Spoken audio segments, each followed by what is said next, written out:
बोलो ना, कन्यादान। कन्यादान बताया है महाराज।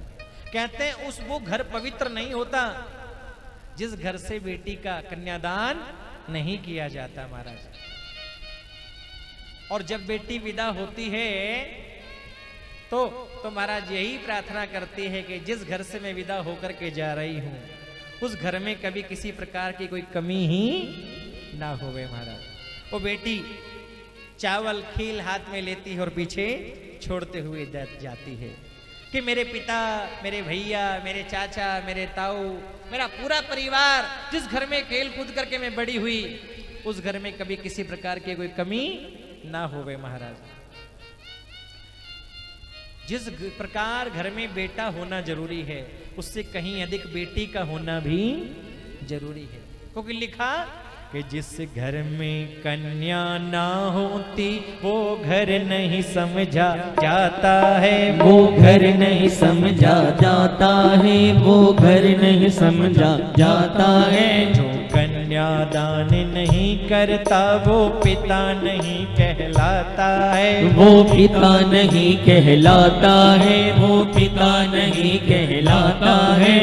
जीवन में कन्यादान जरूर करना महाराज। और कहते हैं यदि घर में कन्या ना हो तो समझना कोई ना कोई पाप हमारा पीछा कर रहा है हमारा। आप में कोई ऐसा है जिसके घर में बेटी नहीं है? से क्या करिए सेक ना? हाँ है तो जरूरी होनी चाहिए। जीवन में जरूर बेटी का कन्यादान करना। सबसे बड़ा दान दुनिया में कोई बताया तो वो कन्यादान बताया। और घर में बेटी ना हो तो कहते हैं किसी दूसरी बेटी को लेकर के उसका कन्यादान जीवन में जरूर करना। अपने भाई की बेटी, अपने अपने परिवार में किसी की बेटी को लें, या कोई गरीब हो, असहाय हो, निर्धन हो, उस बेटी का तुम कन्यादान करो। जीवन में अत्यंत आवश्यक है महाराज। जिस प्रकार बेटा जरूरी है उससे कहीं अधिक बेटी का होना भी जरूरी है महाराज। बात चल रही थी महाराज, केश बड़े होने चाहिए, नाखून छोटे। बात कहां चलती है कहां पहुंच जाती है, यही तो है कथा। नाखून छोटे और केश बड़े होने चाहिए। सूपनखा का नाम नहीं लिया गया। सूपनखा सुंदर तो बहुत थी, ऐसा मैंने संतों से सुना है। कहते इतनी सुंदर थी सूपनखा, जब वो चलती तो कहते हैं वायु रुकना बंद हो जाती। लेकिन लेकिन लेकिन सूपनखा का महत्व नहीं बताया। रामचरित में महत्व बताया भिलनी का, जो 3 जगह से जिसकी कमर टेढ़ी है।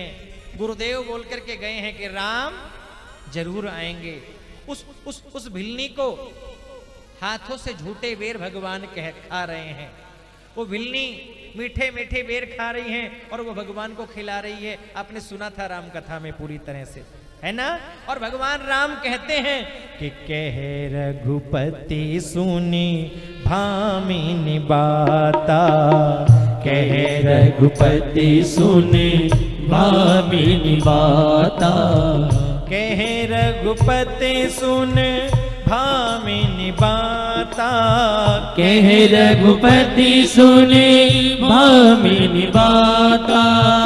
मान हुए के भगति करनाता, मान हुए के भगति करनाता, ओ मान हुए के भगति करनाता, मान हुए के भगति करनाता।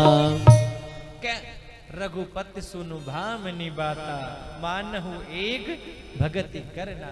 मैं तो एक भक्ति के नाते को मानता हूं महाराज। भगवान शंकर बड़े भोले हैं महाराज, और कहते हैं इतने भोले हैं जो इसके दरबार में आता है उसे वापस नहीं जाने देते। आप सोच के देखो, 4 डॉक्टरों ने लिख करके दे दिया, ऐसा नहीं होगा। और महाराज जुड़वा बच्चे उसके घर में हो गए हैं महाराज। कैंसर जैसी बीमारी ठीक हो गई है महाराज। कितने चमत्कार शिव की कृपा। ये भगवान भोलेनाथ जो दर पे आता है उसे वापस लौटा करके नहीं भेजते हैं। एक मुर नाम का देते हैं, भगवान आप सुनेंगे आगे, तपस्या करी है महाराज, और भगवान प्रसन्न हो गए, बोले वरदान मांगो।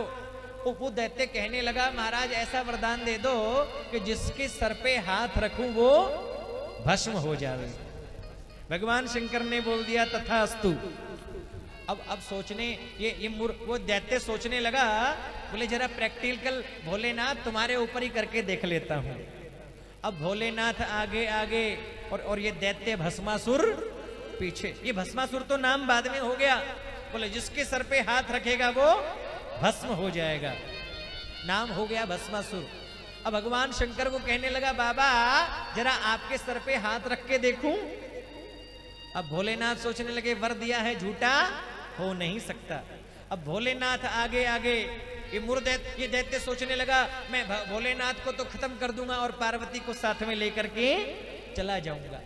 भोलेनाथ आगे आगे दौड़ रहे हैं और ये दैत्य भस्मासुर पीछे पीछे दौड़ रहा है। अब भागते भागते भागते भागते भोलेनाथ पहुंच गए नारायण भगवान के पास में। बाबा क्या हुआ? बोले क्या करूं प्रभु, एक दैत्य को आशीर्वाद दिया। बोले क्या दिया? बोले जिसके सर पे हाथ रखेगा वो भस्म हो जाएगा।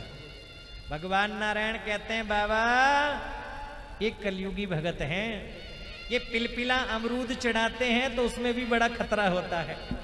हाँ बोले जो कहीं नहीं चलता वो सब भगवान शंकर पे चल जाता है।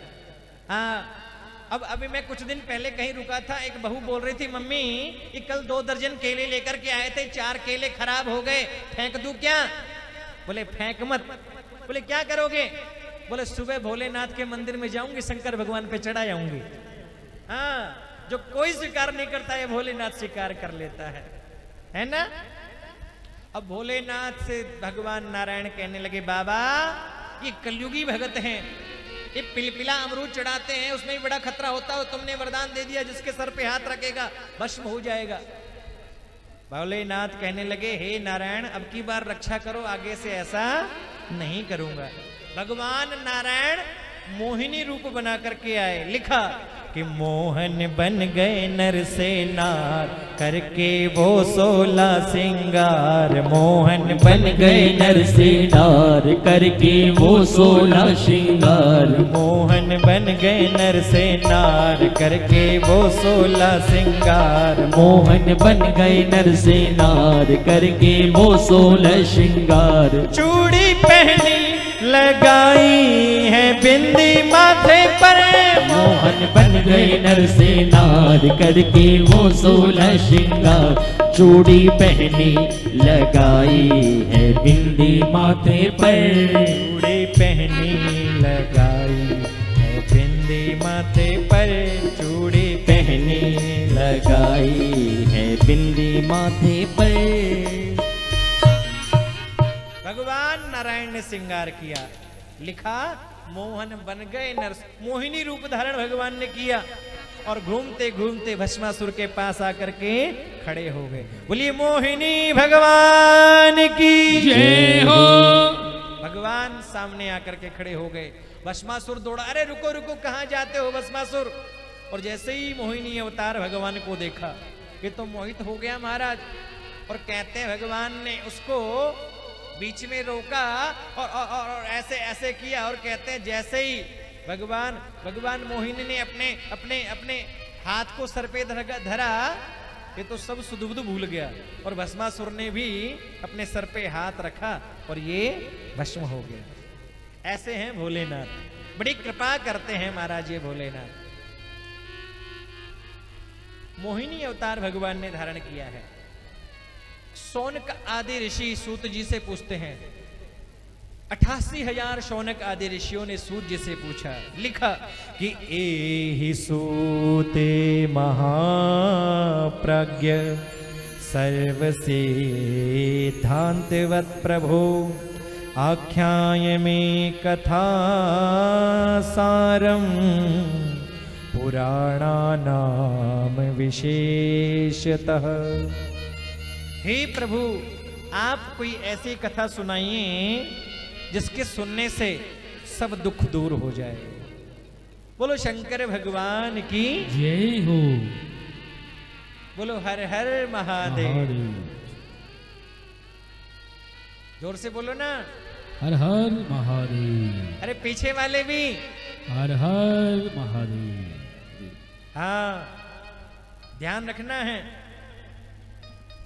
कि बोल बम का नारा है महादेव, ध्यान रखो।